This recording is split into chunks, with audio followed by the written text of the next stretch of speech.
दोस्तों इस वीडियो में मैं आपको पूरी डिटेल के साथ बताने वाला हूं कि कैसे आप बस 5,000 रुपये मंथली इन्वेस्ट करके लॉन्ग टर्म में 5 से 7 करोड़ रुपए आसानी से कमा सकते हैं, और वो भी ऑलमोस्ट रिस्क फ्री होके।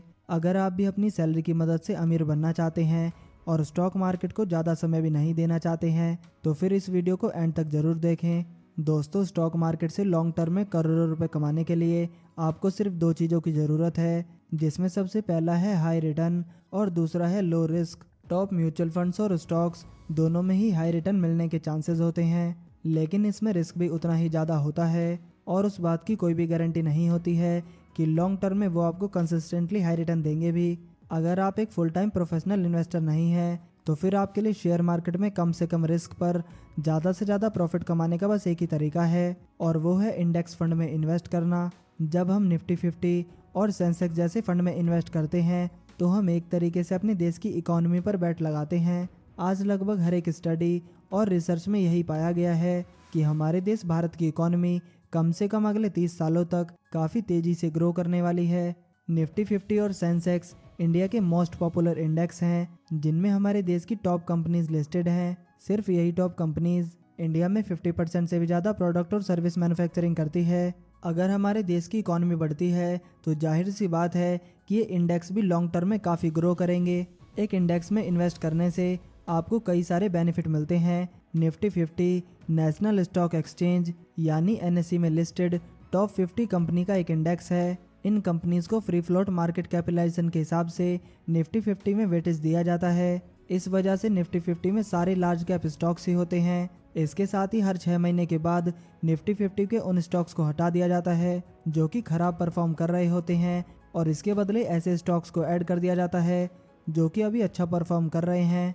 यानी कि इस तरीके से निफ्टी 50 में हमेशा टॉप कंपनीज के स्टॉक्स ही होते हैं, जिसकी वजह से निफ्टी 50 का रिटर्न भी काफ़ी अच्छा है, क्योंकि इसके पास्ट परफॉर्मेंस से भी ये साबित होता है। 2001 में निफ्टी 50 1000 के आसपास चल रहा था और आज निफ्टी 50 24,000 पॉइंट्स के करीब है। तो चलिए अब जानते हैं कि आप किसी इंडेक्स में कैसे इन्वेस्ट कर सकते हैं। दोस्तों इंडेक्स एक हाइपोथेटिकल पोर्टफोलियो होता है और इस वजह से हम इसमें डायरेक्टली इन्वेस्ट नहीं कर सकते हैं। अगर आप निफ्टी 50 में प्रेजेंट सारे स्टॉक्स को उनके वेटेज के हिसाब से खरीद लेते हैं तो आप निफ्टी 50 के रिटर्न को भी मैच कर सकते हैं, लेकिन ऐसा करने के लिए आपको काफ़ी ज़्यादा टाइम और पैसा खर्च करना पड़ेगा। साथ ही आपको निफ्टी 50 में चेंजेस के हिसाब से अपना पोर्टफोलियो हमेशा अपडेट करते रहना पड़ेगा, जो कि काफ़ी मेहनत का काम है। इन सभी से बचने के लिए हमारे पास इंडेक्स फंड और ETF यानी कि एक्सचेंज ट्रेडेड फंड है। इंडेक्स फंड पे मैंने पहले एक ऑलरेडी वीडियो बनाई हुई है, जिसे अगर आपने अभी तक नहीं देखा है तो इस वीडियो के बाद आप उसे ज़रूर देखें। दोस्तों इंडेक्स फंड एक ऐसा पैसिवली मैनेजिंग म्यूचुअल फंड है जो कि एक इंडेक्स को कॉपी करता है। ETF भी ऑलमोस्ट इंडेक्स फंड के जैसा ही होता है। इनमें सिर्फ इतना ही फर्क होता है कि ETF को ट्रेड किया जा सकता है जबकि इंडेक्स फंड को ट्रेड नहीं किया जा सकता। इस वजह से ETF में इन्वेस्ट करने के लिए आपको डीमेट अकाउंट की ज़रूरत पड़ती है, लेकिन इंडेक्स फंड में इन्वेस्ट करने के लिए आपको किसी भी डीमेट अकाउंट की ज़रूरत नहीं पड़ती। निफ्टी बीज इंडिया का फर्स्ट ETF है जिसे साल 2002 में लॉन्च किया गया था। ये ETF निफ्टी 50 इंडेक्स को कॉपी करता है, यानी कि कंपनीज की जो भी वेटेज निफ्टी 50 में होती है उसी वेटेज के आधार पर एक पोर्टफोलियो बनाया जाता है और इसमें पैसे इन्वेस्ट किए जाते हैं। दोस्तों निफ्टी बीज ही वो फंड है जो कि आपको लॉन्ग टर्म में 5 से लेकर 7 करोड़ तक आसानी से कमा कर दे सकता है। तो चलिए अब स्टेप बाय स्टेप जानते हैं कि ऐसा कैसे होगा। तो जैसा कि मैंने आपको वीडियो की शुरुआत में ही कहा था कि लॉन्ग टर्म में शेयर मार्केट से करोड़ों रुपए कमाने के लिए पहली चीज़ जो हमें चाहिए वो है एक ऐसा फंड जिसमें रिस्क कम हो।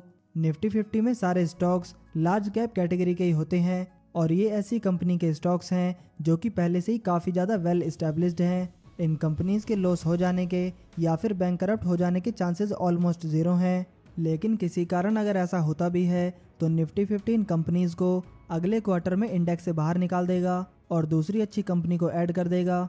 इसके अलावा निफ्टी 50 की 50 कंपनीज अलग अलग सेक्टर्स की होती हैं, जिस वजह से आपको डाइवर्सिफिकेशन का बेनिफिट भी मिलता है।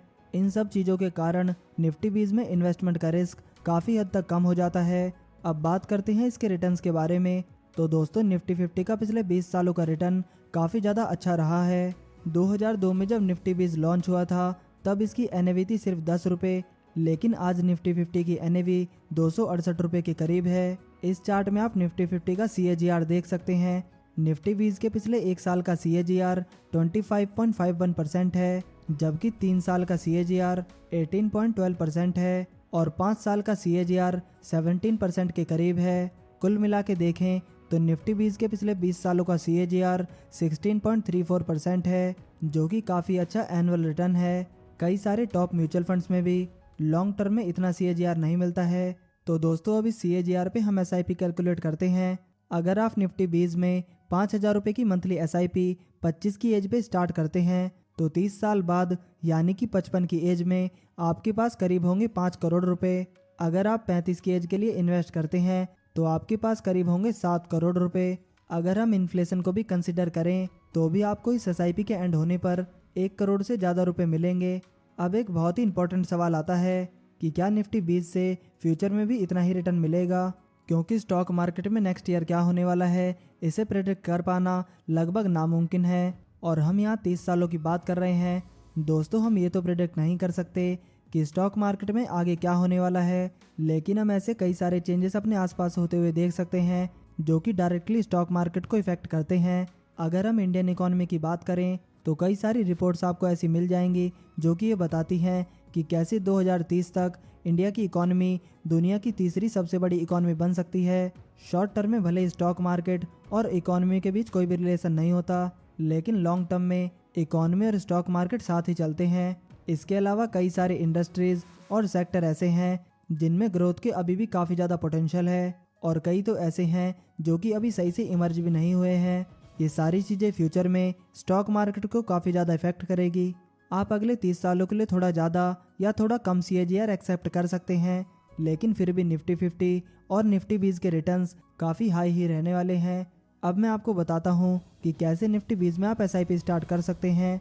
दोस्तों इसके लिए आपको सबसे पहले एक डीमेट अकाउंट चाहिए होगा और डीमेट अकाउंट की लिंक मैंने आपको फर्स्ट कमेंट और डिस्क्रिप्शन बॉक्स में दी है।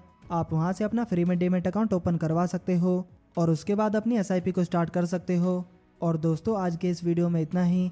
उम्मीद है कि आपको ये वीडियो पसंद आया होगा।